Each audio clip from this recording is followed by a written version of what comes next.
Hello everyone, this is Kenta Miyagawa from Land Design. Previously we introduced some of the most familiar contents in renovation work, juniper pruning, and making garden bench. From this time on we will be talking about renovating the entire garden.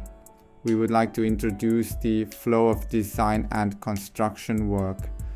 The content is useful and based on actual examples, so if you are thinking about renovating your garden, please refer to it. So let's take a look. In this video, I'd like to introduce the first part of our renovation project series, focusing on how we develop the design plan while looking at the pre-construction state of the garden. Design planning is the most crucial part of a project. By carefully considering and planning the design, we can optimize both aesthetics and construction costs according to the site's conditions. On the other hand, if the planning isn't thorough, construction costs can become unnecessarily high. Over time, the garden may not develop a sense of charm, and while it might look good right after the work, as the planted trees establish and grow, they can become a nuisance and lead to many maintenance issues. Let's take a look at the garden before the renovation. We'll start with the current background, which looked like this before the project. As you can see, the garden was filled with trees, stones and hedges, leaving very little space to walk compared to its overall size. Next, here's the area where we built the bench. Before the renovation, it looked like this. It was cluttered with various items. Next, we'll look at the entire garden, but first, let me explain a bit more. The garden we planned is located in a structured residential area. It's a relatively large, about 1,100 square feet, rectangular south-facing garden, adjacent to 3 rooms. Let's start from the entrance. This is the entrance to the garden. As you can see, the entrance was full of unnecessary items and had a small gate, making it difficult to enter the garden. When I entered the garden, I was surprised to see how carefully it had been cleaned and weeded. The garden had a bamboo fence and had a Japanese tea ceremony garden-like style. But there were many garden trees and stones that made it feel oppressive. It seems that they had requested that the garden trees be taken pruning off twice a year, but the outlines of the trees had gotten bigger over the years due to continued shallow pruning, and even after care, they were no longer looking clean. This is what the front of the Japanese-style room looks like. In the back, you can see the Japanese juniper that I introduced in before movie. Many of the garden trees had lost their fine shape. If you look at the azalea and creeping juniper as an example, I think they originally formed a garden with a height of about 30 centimeters. It seems that only the upper part, which is easy to grow, has grown and reached a height of about 1 nemts.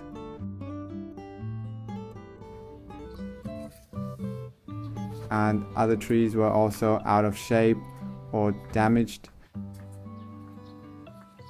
Other than that, I got the impression that there were a lot of large garden stones.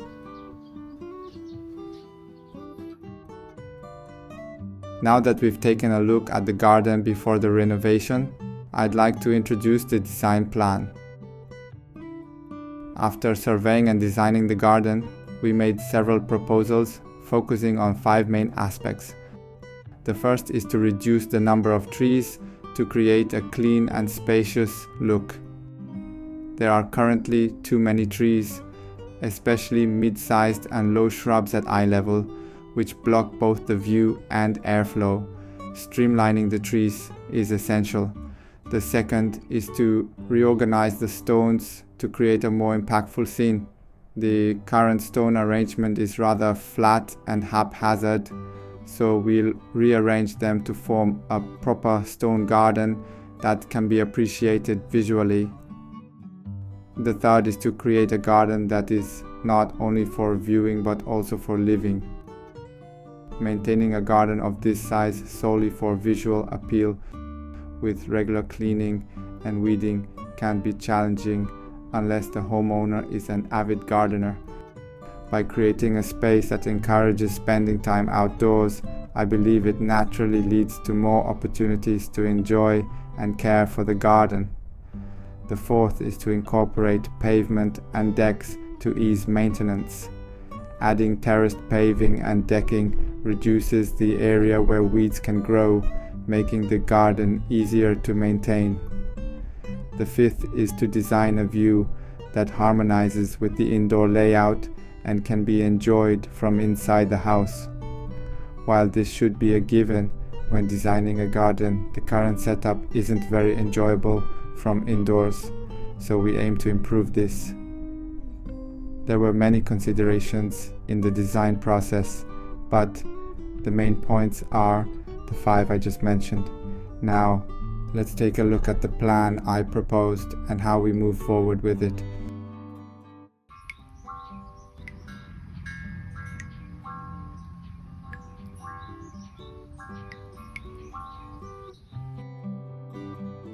Now, I'd like to introduce the materials I proposed. I presented 3 different plans for discussion and feedback. The first plan is here.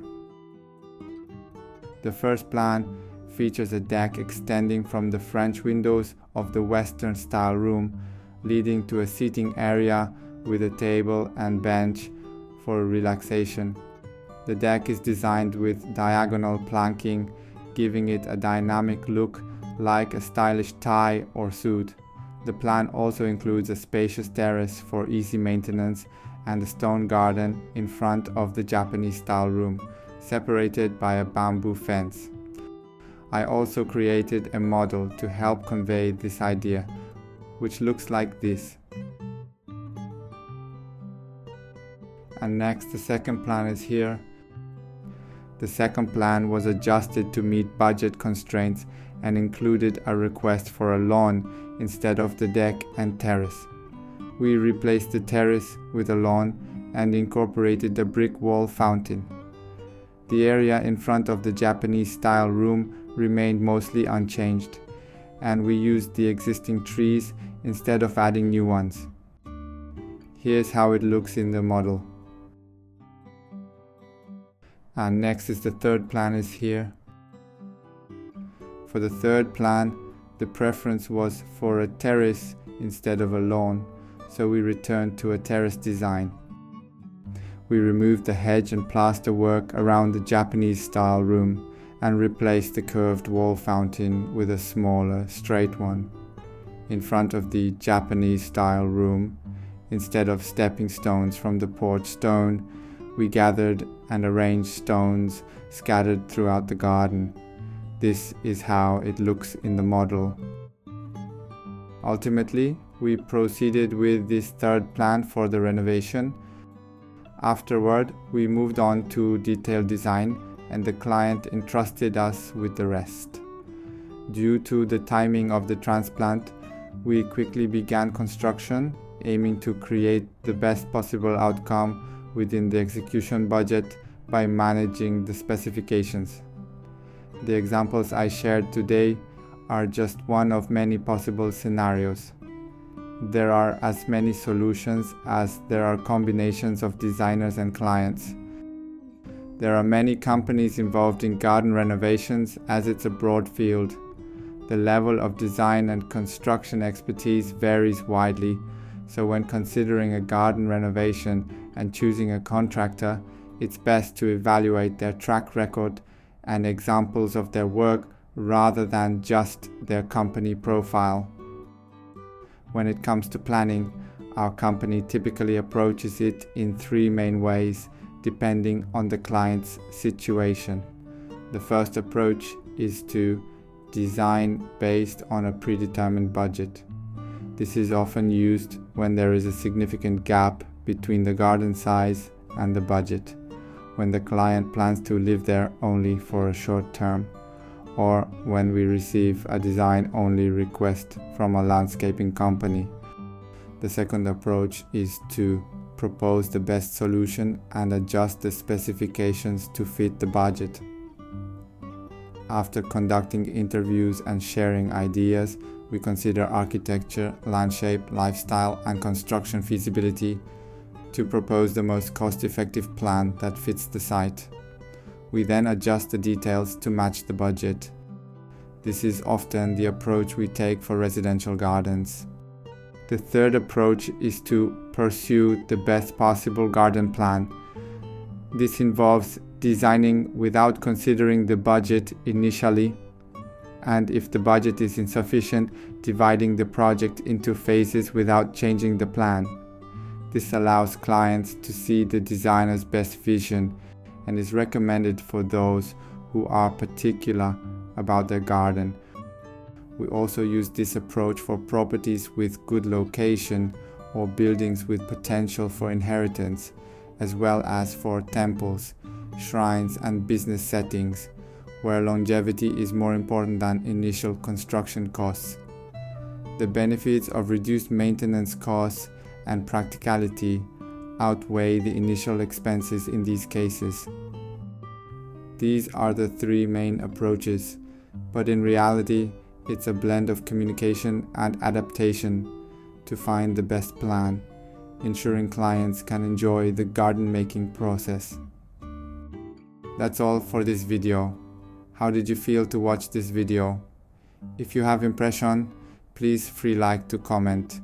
We also welcome any garden related inquiries, so please check the description for more information.